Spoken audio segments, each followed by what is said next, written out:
Right, today we're talking about the voice in your head. You might be like, what voice? What's it talking about? That's the voice. That's the voice.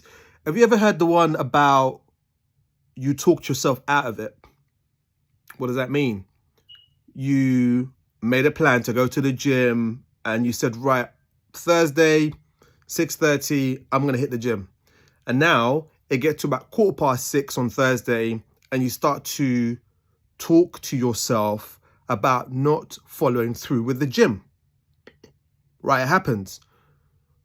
Or it could be that you're going to do some budgeting. You're going to budget for Christmas and the New Year. And you're going to do that on Thursday. And you kind of say, yeah, I'll do it on Thursday evening. And it gets to Thursday evening and you start to say, actually, do you know what? I'll do it tomorrow. Nah, do you know, I'm feeling quite tired today. What is this conversation that you're having with yourself? Where is this coming from? This is the voice that you need to deal with in order to produce results in your life. People refer to it as the internal dialogue, internal state. There's a book that calls it the chimp. There's all kinds of names for it. All kinds of names for it. But ultimately, this is what your self-sabotage mechanism looks like. In order to produce results, you need to, 1, be aware that it's there. 2, know what it sounds like. 3, catch it. And 4, do what you want to do and do what you said you were going to do.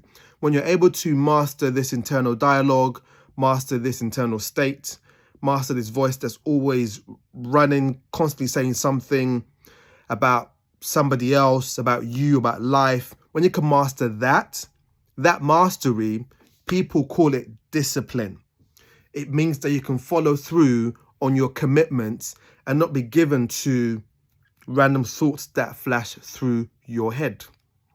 And also, the thing about mastering these thoughts that you might get, or the voice that you might talk with and dialogue with,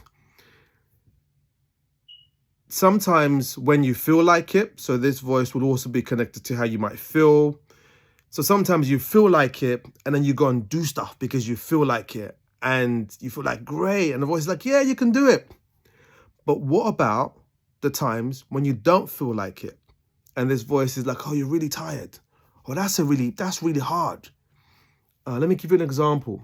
So like last night, for example, I wanted to do some exercise in our building. And the thought was just like, oh man, just relax, take it easy, get an early night. Like you said, you were going to get an early night. You don't need to work out. But the really key thing I wanted to do was to really work out. I could catch this internal conversation. I could put it to one side. And after my workout, I now felt fantastic, felt brilliant.